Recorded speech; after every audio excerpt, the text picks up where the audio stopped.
It's Muse Monday, and this is When Anthony Draws. Today we're going to talk about one of my muses, Paul Bonner. He does incredible fantasy art, mostly, if not all, watercolor, and that in alone is a breathtaking thing. I have his book here called The Art of Paul Bonner, Coming Out of the Forests, or maybe just Out of the Forests with a ... I have done this. I know it's sacrilegious. All those book enthusiasts out there are cringing their teeth. I have cut up the pages and I have put it in a binder. And I, too, used to dread this sort of thing, and I wouldn't even dream of it until I got sick of messing up my books even more than I would if I cut out every single page.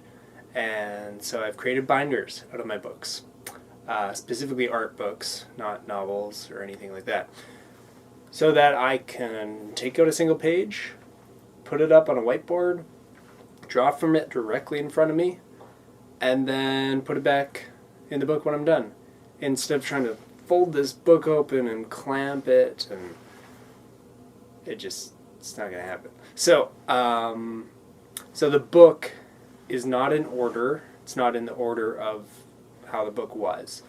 I just threw all the pages in here, and I picked it up the other day and I started to look at it as if I was in a gallery kind of thing, and I would just come across this one image, and as if I was in a mood where I had all the time in the world, and it was just like one of those days where I could just look at art and just enjoy it. And so I'm going to do that more because it was really nice, and I didn't plan on it, but it became this kind of contemplation, a really nice thing to do. My words aren't great. It's 6 a.m. again. I'm filming this at 6 a.m. So anyway, Paul Bonner, we're going to dive in. I'm going to look at the book here, describe stuff. The images are going to pop up right here. For me filming it, it might be a little odd to immerse myself and just imagine you're going to see what I'm seeing, but you will. The other thing to say about this is I'm a huge fan. Huge fan. I don't know anything about Paul Bonner really on a personal level. If he ever sees this, hopefully he just realizes I'm a huge fan. That's why I've cut up his book and I'm drawing from it, and I'm, making use of it instead of just collecting dust on a shelf. I've critiqued him a little bit. There's been a few areas here where I've been like, I would do it different. So I'm going to mention those. Just as someone doing a book review would mention, I'm not pleased with this character or this plot point or this setup or whatever it is. I'm going to be honest about those parts also. So Paul Bonner can take it. He knows how to take a critique. So, all right, here we go. I'm going to take these off. I'm going to put them on here.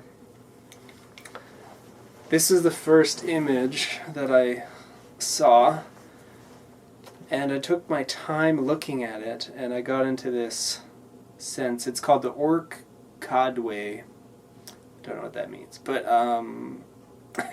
I think it's from the Trudvang series. I'm not entirely sure, but I mean, this character is so great. But a few things I noticed while I was spending my time looking at it was the treasure chest and his eyes and ears have the same blue tint, and just the color of everything. It's a very muted color, but then he has that little bit of tint that matches the treasure chest and connects it with his ears and eyes and stuff, which is cool. also, as I was taking this, it's like, okay, he's opening this gate. It's an action scene in the sense that like maybe he's stealing this stuff, but it all looks like it's pretty much he's got a lot of things secured to his body already, right? So who knows where he got it? Maybe he's been carrying it around for a long time. But what the moment actually I think is capturing is, after a while I noticed, after a slow gazing, I was taking my time and I was looking all over, just admiring every little thing. And then I noticed there's a cat in the top right corner, and you can just see its eyes. And it's almost like he stopped because he feels the eyes of the cat, you know?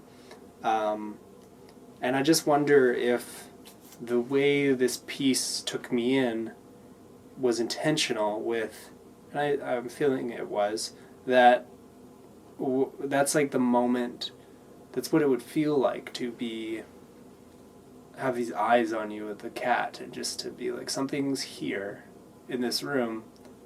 What is it, you know? So that was super cool.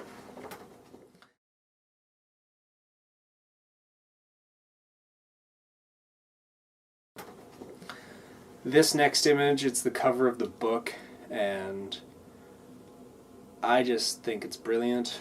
I had really nothing to say about it. I put little sticky notes on each paper as I was going through, just like interesting things. Obviously there's parts where I was like, that's great, and that's great, but this image, it's just all great. So it's kind of how, like, when I edit my brother's writing, sometimes I just take a whole section and just like put a star, and so it's like, it's all great. I don't know what to say. It's all great.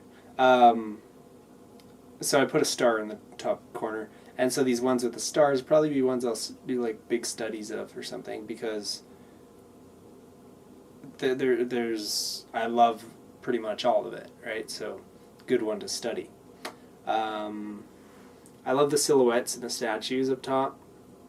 It's really good, and the foreshortening on the hands, like the one slightly back, he does really great spatial relationship, like understanding where the foreshortened arm goes in space and how big this hand should be compared to the other hand. Yeah, these other ones next to it are fun. They're like these racers, and I just think like the bottom guy, he's got a really both of them have really interesting faces, but especially this middle guy, it's like it's just very characterized. It has very rich character.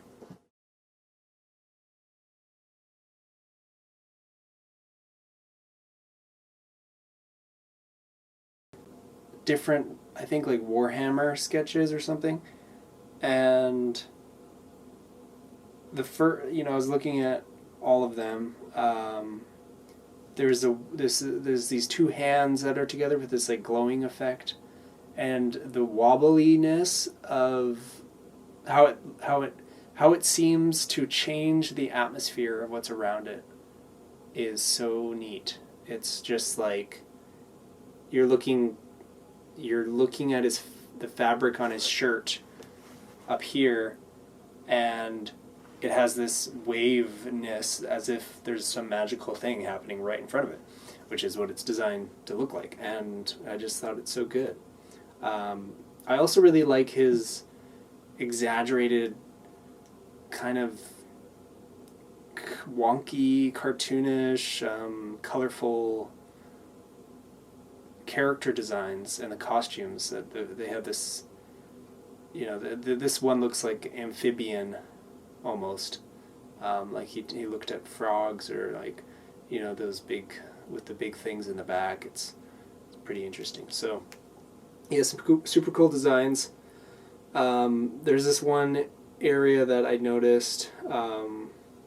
There's a really kind of bad tangent where two things intersect, but the line meets both of them at the same spot, so you can't really tell what's in front of the other. And like if this was blown up, there's a subtle amount of change there. But I just feel like it's just borderline, not the right amount. So nitpicking, but it's there. Great hand, top right. Oh yeah, there's a hand at the top here, and that just looks so good. It's so detailed. And it reminds me, I was looking at a picture and I had my hands in it, and I thought this hand looked like my hands. And it was just noticing the way like a hand, I don't know, the way a hand is. That's all I got to say about that.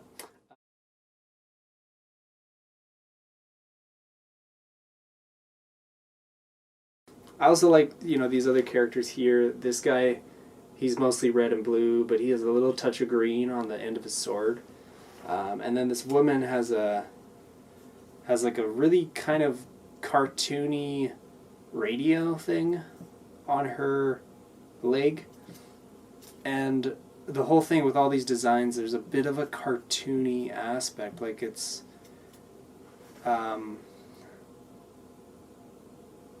yeah, like, I mean, I don't really want to go here, but it's kind of like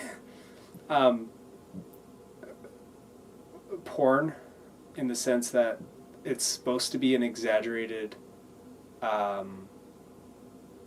version of what sex is actually like, right? So it's almost like these people, if they existed, these are the costumed versions of them, right? So like if this samurai guy was actually a real samurai, this guy is playing a stage performer of that samurai. He's costumed up, he's dressed up, and it's a little more fake almost. Even though it looks a little cheesy, it's just the right amount, so it's not actually cheesy, which is awesome. There's these horns at the bottom too, which are just cool. Oh, but there's actually a couple. The way I see it, it seems like there would be horns. It's like there's a missing horn on the other side of his head, if you're gonna make him symmetrical. But maybe it would look worse, actually, like if I drew it in. I don't have a pencil here, but let me see how it looks.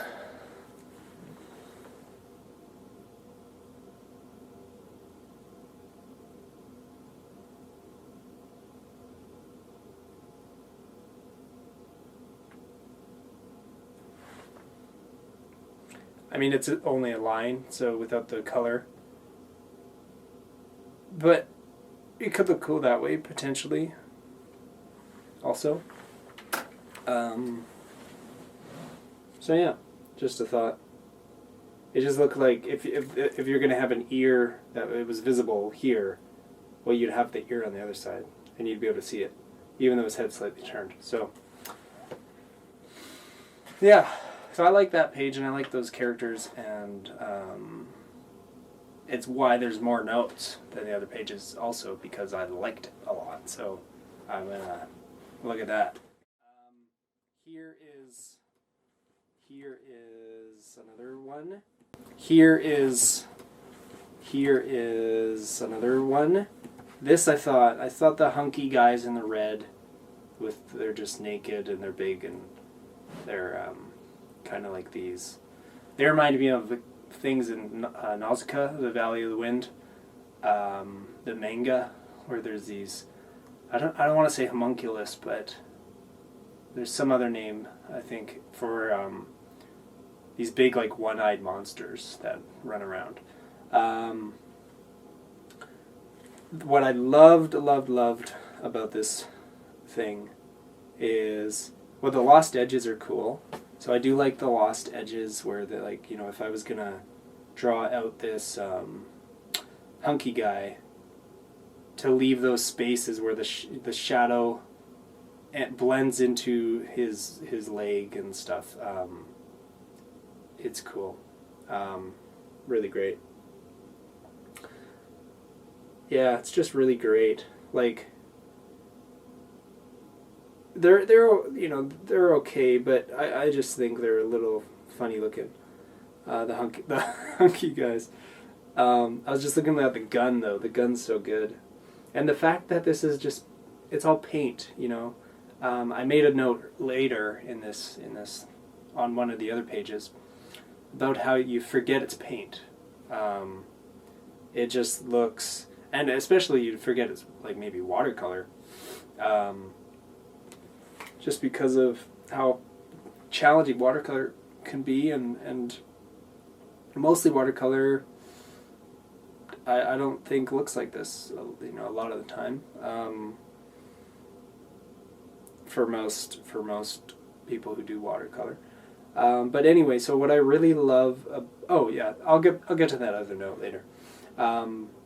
What I really love about this image is the way, so we have the shadows, we have the lost edges with this red guy, and it looks, because of those lost edges, it looks like he's further back, but then you realize where his other foot is, and it's right next to that woman's hand, and it's like, it just has this incredible spacing and movement and just like depth where it feels like, whoa, he's right there, because his foot's there, and you think maybe he's further back, but then you see that little claw come out of the shadow, and it's right next to her hand, and it just somehow makes that section have this greater impact that otherwise I think would be missed if that claw wasn't there. You'd just be like, yeah, she's there, but but when you add that thing, it's like they're in trouble now, kind of. Just that one little claw almost.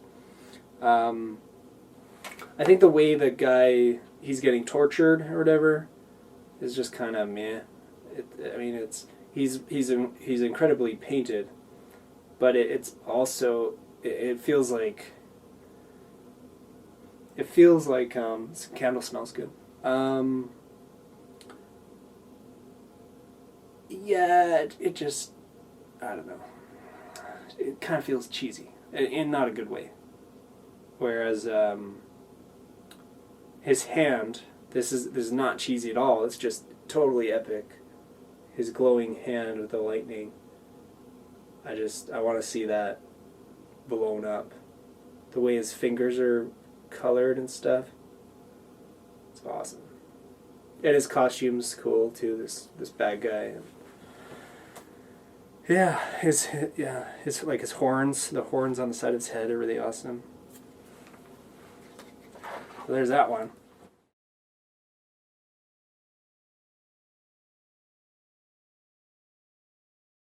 Here's the one where this is just pretty simple. It's not. That's not what I meant. The painting's not simple. It's rather complicated, actually. But I loved the smoke in the sky. So just the way the smoke kind of looked like sand almost. Like, I just did a picture recently of a mermaid, and it just reminded me of the kind of smoky sand vibe that I got with the colors and stuff mixed in, like subtle greens or grays into the reds. And then I was looking at this big guy, and he just stood out as being so much like just a simplified mannequin of geometric forms. So his big guns are cylinders, his whole like upper body is like has all these rectangles, and I just thought you could trace over this and make it this simple geometric thing, and it's just amazing how you could when you just put those together and you light it, and you just get the illusion of reality. This one I looked at for a while, and I like a lot of things about it, but it didn't really grab me too much. It's like the I like the rocks, and there's these little like subtle greens in it and stuff. It's very cool. It doesn't pull me in as much as the other images, but it's obviously amazingly crafted. And it's, it's almost like I'd like to see the whole thing bigger because of everything that's there. The foreshortening on the arms is one, as I mentioned before, his ability to do that is so great, like just the perfect subtle differences of proportion. And after looking at this for quite a while, I enjoyed the water. That grasped me for sure. But then I noticed the way that he has a little bit of storytelling in here, where the smaller guy has his hand gently resting on the bigger guy's back of his hand, just to say, like, don't smash the boat yet. Because I was looking at this scene and I was like, he could just lift out one hand and drop his mallet and it would just break the boat in half. I was like, why, kind of what's stopping him from doing that? It seems like it's not really, it just doesn't make sense why, if these guys are bad guys or whatever. And this is some big brute sort of character, but then you have this little guy who kind of sneaks in the image. You don't really see him. He's subtle, like he's blended in, and he's like, don't do it yet. Don't do it yet. He kind of has that creepiness. And this is maybe adding too much into the image, but I thought the shield and the horn, seeing them in the reflection of the water kind of shapes the idea that there's other men and dwarves and people who have come by this troll in the past and have now drowned and are dead because they challenged him or whatever, right? So they're like, it kind of had that feel of death with the reflection in the water. But then there's this little white wisp of the little troll's tail that's in the reflection of the water too, that almost feels like the same energy of stop, like putting his hand on the back of the hand, the big guy's hand. Don't, they might still have a chance. They're not going to be drowned yet. Like the other shield that represents that. This little wisp comes right at the bottom, and it's just like, just cutting it before they sink into the water and die. So that's my interpretation anyway. Yeah.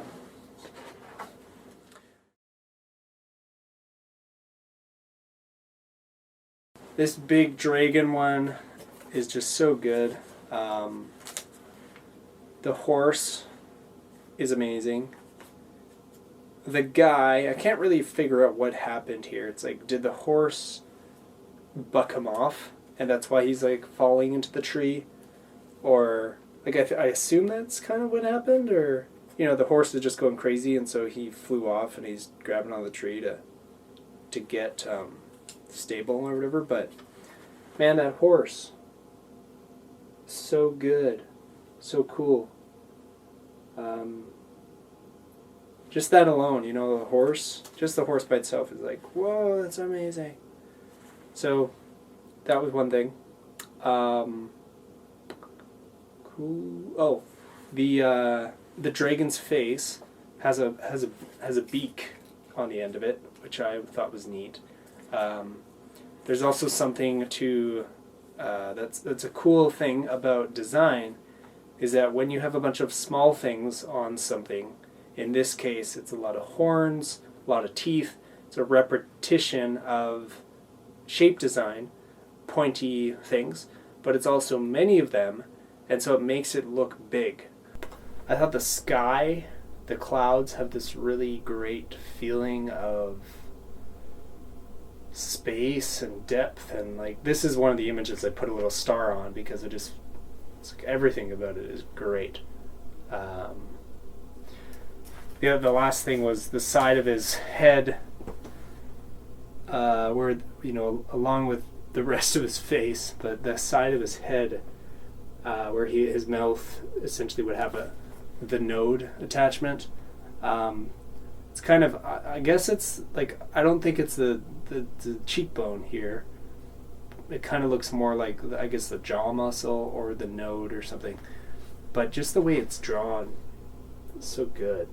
Painted, drawn, painted. Yeah, this image is just great. Just great. Here's a few things that Paul Bonner said that I liked.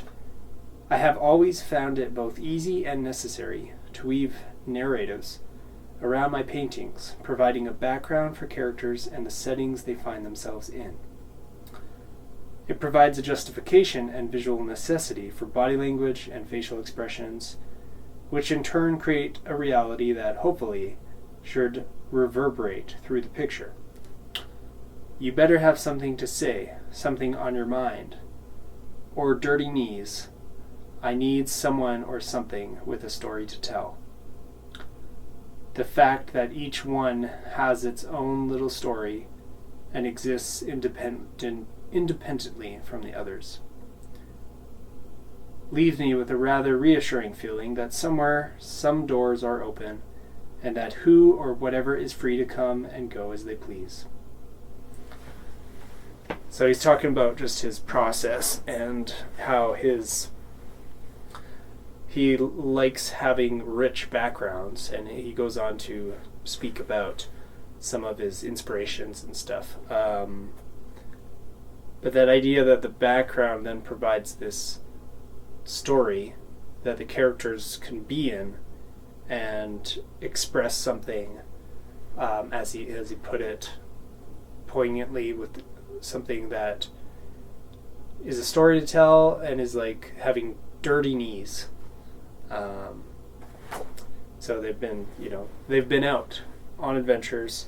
Here's actually something. So he was up in Europe's last real wilderness, and he said the tree line would be an almost brooding presence on the horizon. It was spellbinding to see the sun spend its night brushing the tree line, the whole night a glowing red ball, admiring itself in the little lake by which I was staying. So he just talks about his inspirations.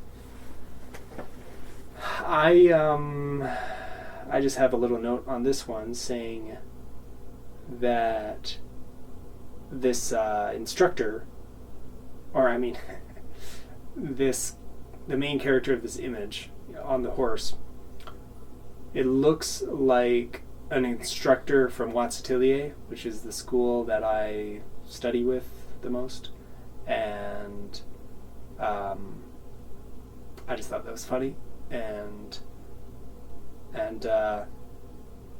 especially because it actually looks like him in a costumed portrait reference that I've seen. So, because they, as the teachers, they take references of themselves to do paintings and stuff, right? So, anyway, also down here, this boat is just great, and I was just thinking, like the other day, I saw somebody painting boats like this, and you could just take this boat, and that's a painting in itself, right? And then he just added a man and a horse and flags and a castle and like another person with these things in the background and all these other characters, and he just adds so much in his images. And this is for a Swedish video game, or a game based on Swedish history called, I don't know if I can say it, Svea Reich. But anyway, I just thought, it's like if you want to challenge yourself as an artist, first you draw the boat. That was a challenge. And then you draw the man on a horse, and you just, It's like, whoo.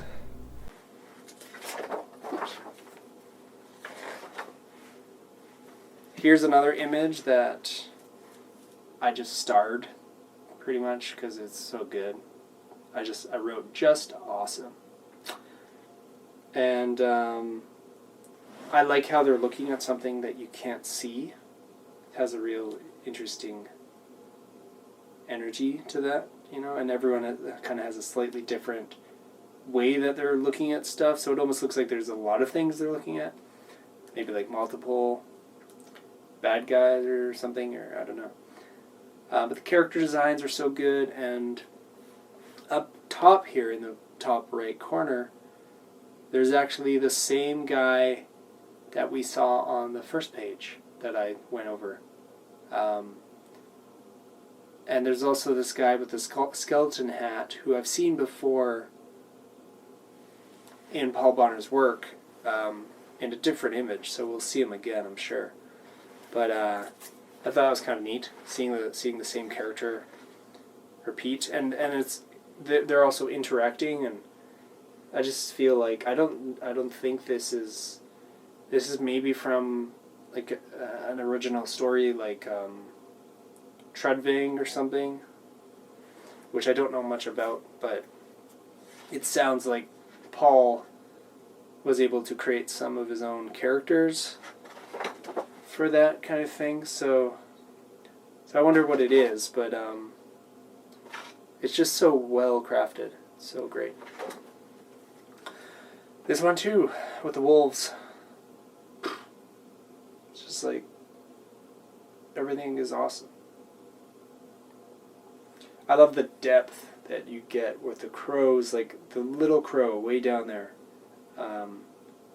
Just adds that illusion of, you know, making it look like they're really high up, and it goes way down there. It's just so cool. The everything on this, like it looks like it's 3D rendered or something, like modeled in a 3D program and then like lit or something. Like it just has that epicness. Everything about this one.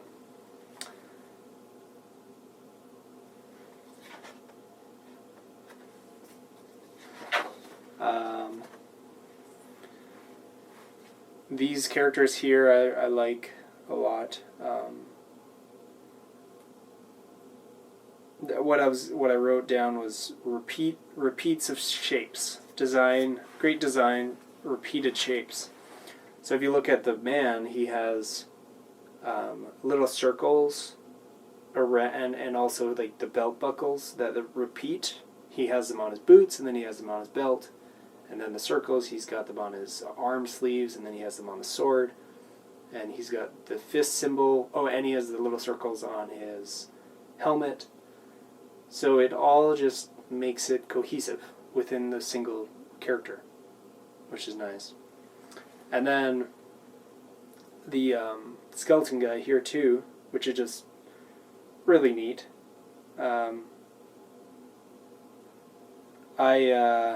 I liked how he has, you know, the same sort of repetition of different design elements in there too. So this one I thought was super interesting. In the sense of, if I was going to draw this, what I would have to take notice of, or it's kind of like the other day I was drawing something, and then I looked at it, and suddenly I saw that the proportions had to be changed. They were not quite right. And it's so subtle. And I looked at it, and it was just like, I just, you know, and so I fixed it. But so, looking at this image, if I took it and I photoshopped like the hands to be a little smaller, or the book to be a little smaller, or his whole body to be a little shorter, or the sword, just like these things are all, they seem like slightly large, but in a good way. In a way that adds to the character and the three-dimensionality of the image and all that. He also feels like he maybe contrasts. There's a really short guy next to him that he maybe looks taller because of the short guy, but I think it's just within the character himself. It is that he has all of these, just the proportion is just fine-tuned, you know? It's just made to be exactly what it needs to be. This one, just another great image. All I wrote was that it's, I forget it's paint, that I forget his work is paint. And I mean, that's the mastery of the artist. In closing thoughts on Paul Bonner, for now, I would like to say that he has this incredible way of creating this realism in his pieces that also exemplifies this fantastical characterization of creatures and humans and dwarves and any living creature. It does seem that the characters are the core of the story of his images, and that the background creates, as he said, that dynamic setting for the characters to live in and to get their knees dirty. The forgetting of the medium while looking at it, the ability to see it first as story, first as character, first as a piece of fantasy, to me is kind of synonymous to if I was going to look at a cloud or a sunrise, and I can appreciate it just for its colors, just for its moment in space, just for me seeing it and being able to admire what it is. Then I can also appreciate the beauty of that's evaporated water in the air, and this is the spectrum of light going through the clouds and the atmosphere, and there's the elements of how it's done, which has its own beauty, and then there's the aesthetic beauty on top of that, or within it, that is also just as beautiful. So when I look at Paul's work, and I first see it as that's just beautiful, and then I connect to the artist in me, where I then see the craftsmanship in it, and I look at exactly how the lines are put down to indicate or to render or show what it is that I'm just getting enthralled with, that is a story. So that is super neat. That's super neat. Conclusion. Blah, blah, blah, blah, blah, blah, blah. Super neat. So,